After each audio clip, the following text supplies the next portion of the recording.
Bismillahirrahmanirrahim. Assalamualaikum warahmatullahi wabarakatuh. Perkenalkan, pada kesempatan kali ini kita akan membahas topik mengenai public speaking masa kini dengan fokus pada era digital. Namun, sebelum kita masuk ke pembahasan, izinkan kami memperkenalkan diri terlebih dahulu. Perkenalkan, nama saya Reni Rohaini dengan NIM 23210105. Saldina Febrian dengan NIM 23210073. Saya Caulandari dengan NIM 23210067.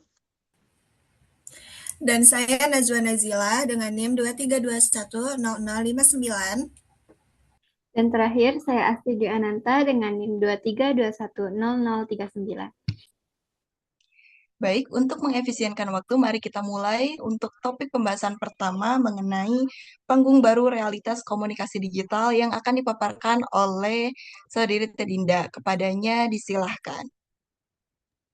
Terima kasih Tereni. Baik, untuk pada bagian ini saya akan membahas tentang panggung baru realitas komunikasi digital. Nah, kalau kita lihat saat ini itu banyak ya aktivitas komunikasi yang dilakukan secara virtual, termasuk presentasi seperti yang sedang kita lakukan sekarang ini melalui Zoom. Nah, perubahan ini tuh membuat public speaking mengalami banyak penyesuaian. Kalau dulu pembicara dan audiens itu berada dalam satu ruangan yang sama, sehingga interaksi itu bisa terjadi secara langsung, tetapi kalau sekarang komunikasi itu jadi lebih terbatas. Yang dibatasinya itu oleh layar itu sendiri. Nah, sebagai contoh, ketika presentasi melalui Zoom, pembicara seringkali tidak bisa mengetahui apakah audiens itu benar-benar fokus atau tidak. Bisa jadi memang seseorang itu terlihat hadir di ruang meeting, tapi sebenarnya sedang membuka tab lain, kayak membalas chat atau mengerjakan aktivitas yang berbeda. Nah, dan saya rasa hampir semua dari kita tuh pasti pernah mengalami hal-hal yang seperti itu.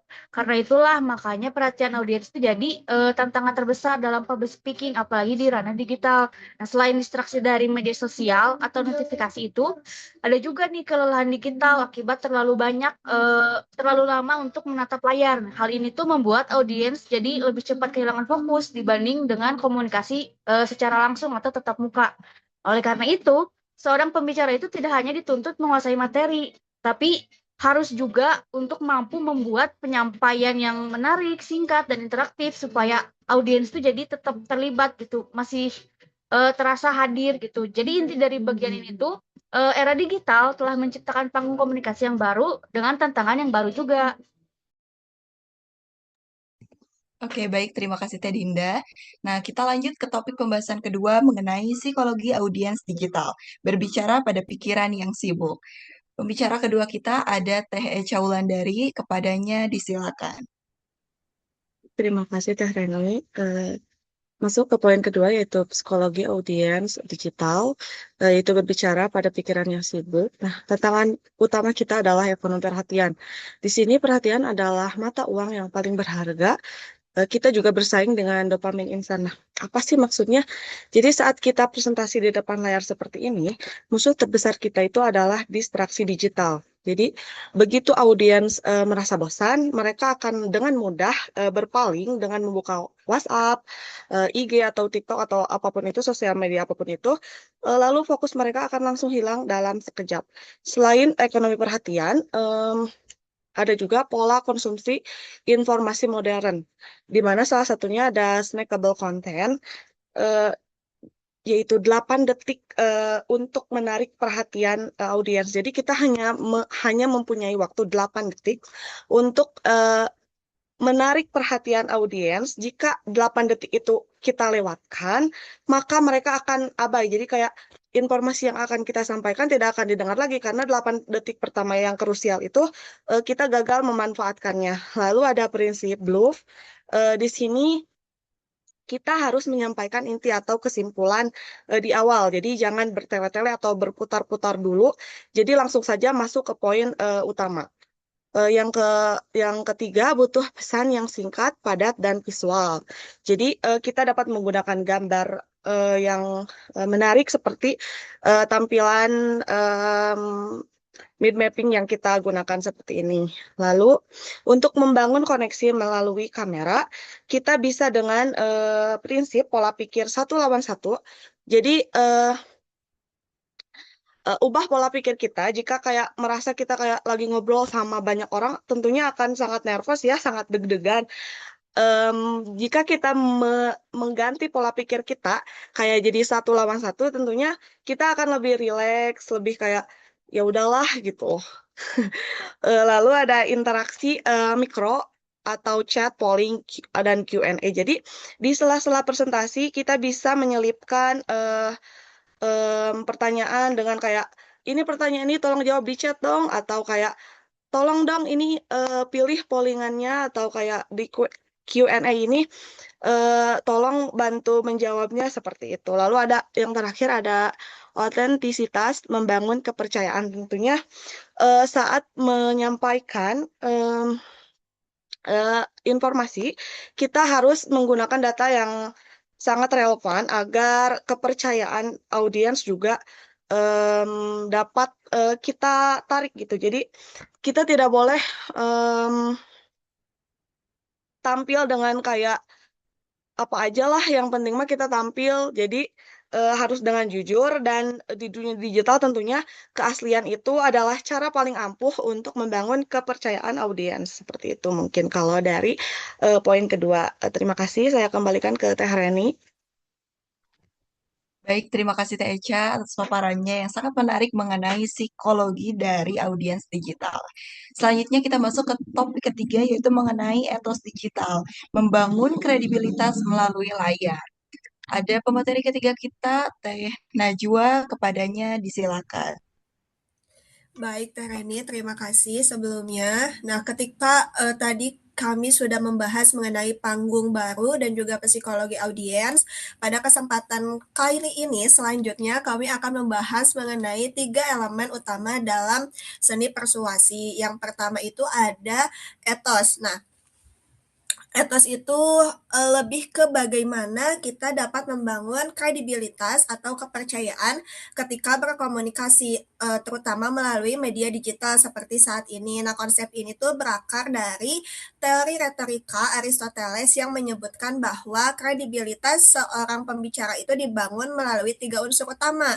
Di sini rekan-rekan semua bisa melihat, yang pertama itu ada kebijaksanaan atau pronesis, lalu yang kedua ada keutamaan atau arete, dan yang terakhir adalah kebaikan atau niat baik yang biasa disebut dengan eunoia. Nah, pertama ini ada kebijaksanaan.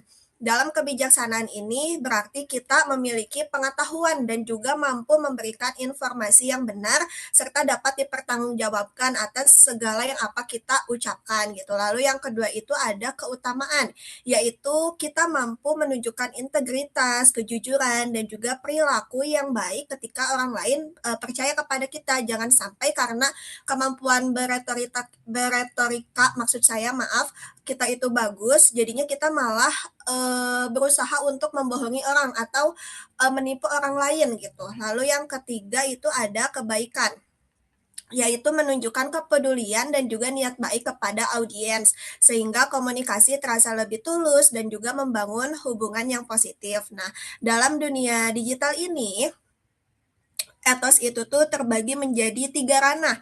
Yang pertama itu ada visual, yaitu apa yang audiens lihat ketika pertama kali. Nah, biasanya ketika kita melihat seorang presenter ataupun seorang narasumber ketika akan menjadi narasumber di sebuah seminar online gitu, yang pertama kita lihat adalah looks ataupun gaya berpakaian dari penutur ataupun pemateri tersebut gitu. Kita akan melihat bagaimana seorang presenter berpenampilan rapi, sopan, kemudian juga make up-nya juga chic banget gitu, bagus gitu sesuai dengan kepribadiannya. Nah, ini juga dapat memberikan first impression kepada audiens kalau misalkan apa ya, pemateri tersebut tuh menguasai atau menghargai dirinya sendiri ketika akan bertemu dengan audiens semua.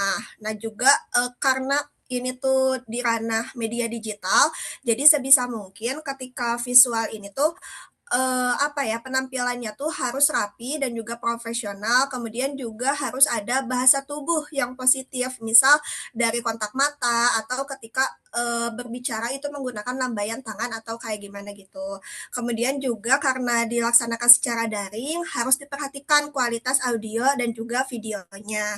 Lalu yang kedua itu ada pra-presentasi. Nah, di sini tuh biasanya para audiens sudah mencari informasi terkait narasumber ataupun pemateri yang akan memaparkan kajiannya atau pidatonya. Nah, di sini tuh biasanya kredibilitas dari seorang narasumber atau pemateri tersebut akan dipertanyakan apakah memang pemateri tersebut itu layak mengisi seminar ini atau kayak gimana. Nah, biasanya ketika pra-presentasi ini, para narasumber pasti akan menyantumkan CV, kemudian juga portofolio atau reputasi digital yang dimilikinya. Lalu yang terakhir itu ada verbal. Nah, di sini tuh apa yang didengar oleh audiens. Nah, saat berbicara, kita perlu menunjukkan penguasaan materi dan juga penyampaian data dan fakta yang akurat agar berbicara itu tuh bisa dipercaya oleh para audiens. Oke, baik. Terima kasih Teh Najwa. Sangat menarik sekali mengenai etos digital ini. Izin melanjutkan. Selanjutnya, nah setelah kita tadi membahas etos digital yang berfokus pada membangun kredibilitas, sekarang kita masuk ke poin keempat, yaitu ada patos digital. Patos adalah kemampuan seorang pembicara untuk menyentuh perasaan audiens. Jika etos tadi membuat audiens percaya terhadap kita, maka patos membuat audiens itu peduli terhadap apa yang kita sampaikan. Ada 4 teknik utama dalam patos digital ini. Yang pertama, ada storytelling atau bercerita. Manusia itu lebih mudah terhubung dengan cerita daripada sekedar kata. Nah, misalnya, ketika kita ingin membahas manajemen waktu mahasiswa, daripada langsung mengatakan bahwa mahasiswa mengalami kesulitan mengatur waktu, kita bisa memulai dengan cerita untuk menarik perhatian. Contohnya, pernahkah kalian begadang sampai jam 2 pagi menyelesaikan tugas, lalu besoknya harus presentasi di kelas? Nah, sebagian besar kan mahasiswa pernah mengalami atau setidaknya memahami situasi tersebut. Sehingga cerita sederhana seperti ini membuat audiens merasa dekat dengan topik yang dibahas. Untuk poin kedua, teknik kedua ada intonasi dan bahasa tubuh. Dalam public speaking digital, cara kita mengucapkan kata-kata seringkali lebih berpengaruh daripada kata-kata itu sendiri. Intonasi yang bervariasi membuat pesan itu terdengar lebih hidup dan membantu audiens memahami bagian mana sih yang paling penting dari apa yang diucapkan. Nah, selain itu, bahasa tubuh seperti kontak mata ke arah kamera seperti sekarang, ekspresi wajah yang sesuai, senyuman, dan gerakan tangan yang natural dapat menunjukkan antusiasme serta keterlibatan pembicara. Bayangkan saja ya, jika kita mengikuti seminar dengan durasi waktu yang panjang 1 jam, jika pembicaranya itu datar, otomatis kita sebagai pendengar akan kesulitan untuk memahami apa sih yang disampaikan oleh pembicara. Yang ketiga ada teknik jeda yang bermakna.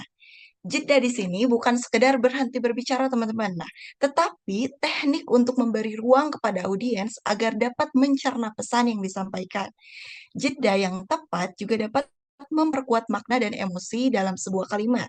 Contohnya, pada kalimat saat kita menyerah, ibu tetap percaya. Nah, jeda dari kata menyerah itu dapat memberikan feeling yang berbeda. Jeda tersebut membuat audiens memiliki waktu untuk memikirkan pesan yang baru saja didengar, sehingga kalimat terasa lebih kuat dan lebih menyentuh secara emosional.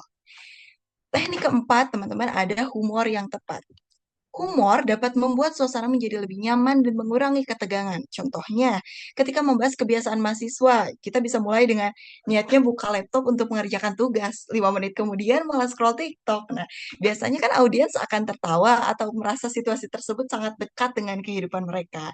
Namun perlu diperhatikan teman-teman, dalam menggunakan humor ini, kita harus memperhatikan apakah humor tersebut relevan, sopan, dan tidak menyinggung pihak-pihak tertentu. Nah, selain di teknik-teknik tersebut, terdapat juga 4 pilar emosi dalam patos yang perlu diperhatikan. Yang pertama itu ada harapan. Sebagai mahasiswa, kita sering menghadapi berbagai tantangan. Karena itu, audiens perlu melihat bahwa selalu ada peluang yang berkembang untuk mencapai tujuan apa yang kita ucapkan. Yang kedua, ada kepercayaan. Bagaimana audiens mau percaya terhadap apa yang kita sampaikan jika audiensnya sendiri tidak percaya terhadap diri kita saat penyampaiannya. Poin ketiga ada rasa ingin tahu. Misalnya, ketika membuka presentasi menggunakan pertanyaan untuk menarik. Tahukah kalian bahwa rata-rata bla bla bla bla bla? Nah, pertanyaan-pertanyaan seperti itu bisa membuat audiens lebih penasaran dan ingin mengetahui jawabannya dengan menyimak kamu lebih fokus untuk ke depannya. Poin keempat yaitu ada empati. Empati berarti menunjukkan bahwa kita memahami apa sih yang dirasakan audiens. Contohnya, Saya paham bahwa tidak mudah menjadi mahasiswa. Nah, ketika audiens merasa dipahami, hubungan emosional antara pembicara dan juga penyimak itu akan terjalin sehingga komunikasi dan maksud tujuan bisa lebih mudah untuk dicapai. Jadi, patos digital ini bukan hanya tentang menyampaikan informasi, tetapi juga membangun hubungan emosional agar pesan lebih berkesan dan mampu menggerakkan audiens. Baik, saya cukupkan mengenai patos digital. Kita lanjut. Poin selanjutnya ada logos digital, argumen logis untuk pemikiran modern, yang akan disampaikan oleh Tedinda. Kepadanya disilakan. Baik, nah setelah mengetahui bahwa perhatian audiens di era digital itu semakin sulit untuk dipertahankan, pertanyaannya tuh bagaimana sih cara menyampaikan pesan agar tetap mudah dipahami? Nah, disinilah konsep logos digital itu jadi penting. Nah, logos digital berfokus pada penggunaan logika, fakta, dan data untuk menyampaikan pesan secara meyakinkan. Nah, menurut buku yang kami gunakan, audiens digital itu cenderung menginginkan informasi yang cepat dipahami. Karena itu, pembicara tuh perlu untuk menyampaikan argumen secara jelas dan tidak bertele-tele. Nah, misalnya, ketika kita menyampaikan sebuah pendapat, akan lebih kuat jika pendapat tersebut tuh disertai data atau bukti yang relevan. Karena pada dasarnya, audiens itu tidak hanya ingin tahu tentang apa yang kita pikirkan, tapi juga alasan kenapa sih kita tuh perlu percaya sama yang disampaikan oleh pembicara gitu. Nah, selain itu, visual juga memiliki peran yang sangat penting. Mungkin teman-teman juga setuju ya semuanya bahwa melihat satu grafik itu seringkali bikin kita jadi lebih paham dibandingkan membaca satu paragraf yang panjang. Contohnya adalah seperti mind mapping ini gitu. Nah, karena itu logos digital itu tidak hanya berbicara tentang logika, tapi juga tentang bagaimana logika itu tuh logika tersebut disajikan agar mudah diterima oleh audiens yang pada aspek digital gitu. Jadi semakin jelas struktur argumen, semakin relevan juga data yang digunakan, dan semakin sederhana visual yang ditampilkan, maka pesan akan semakin mudah dipahami dan diingat oleh audiens. Oke, baik. Terima kasih, Tedinda. Nah, selanjutnya kita akan masuk ke topik yang tidak kalah menarik, yaitu ada praktik dan peralatan dari persiapan hingga eksekusi, yang akan disampaikan oleh Teh Asti. Kepadanya disilakan. Baik, terima kasih Teh Reni. Selanjutnya saya akan menjelaskan poin ke-6, yaitu praktik dan peralatan dari persiapan hingga eksekusinya. Nah, kalau di era digital seperti sekarang ini, kemampuan berbicara saja sebenarnya belum cukup. Kita juga perlu mempersiapkan berbagai hal teknis agar presentasi bisa berjalan dengan lancar. Nah, yang pertama ini ada merancang pengalaman audiens. Kita perlu memikirkan bagaimana cara membuat audiens tetap fokus dan terlibat. Misalnya dengan menggunakan fitur chat, polling, atau sesi tanya jawab. Dengan begitu, audiens tidak hanya mendengarkan, tetapi juga ikut berpartisipasi. Nah, yang kedua adalah teknologi pendukung. Dalam presentasi online, kualitas suara dan gambar sangat berpengaruh. Karena itu, kita perlu memastikan mikrofon berfungsi dengan baik. Pencahayaannya cukup dan kameranya jelas dan koneksi internet juga stabil. Nah, jangan sampai pesan yang ingin disampaikan terganggu hanya karena masalah teknis. Selanjutnya ada gladi bersih atau latihan sebelum presentasi. Kita bisa mencoba menjalankan presentasi dari awal hingga akhir, mengecek slide dan memastikan semua perangkat berfungsi dengan baik. Nah, langkah ini penting untuk mengurangi rasa gugup dan mengantisipasi masalah yang mungkin nantinya akan muncul. Nah, terakhir adalah eksekusi dan keterlibatan audiens. Saat presentasi berlangsung, kita perlu menjaga komunikasi dengan audiens, memperhatikan respon mereka, dan tetap memberikan kesempatan untuk berinteraksi. Setelah selesai, kita juga bisa melakukan evaluasi untuk melihat apa yang sudah baik dan apa yang masih harus kita perbaiki. Jadi, public speaking di era digital ini tidak hanya soal berbicara di depan audiens, tetapi juga tentang bagaimana mempersiapkan diri, memanfaatkan teknologi, dan menciptakan pengalaman yang menarik bagi audiens. Baik, terima kasih Teh Asti atas pemaparannya mengenai praktik dan peralatan.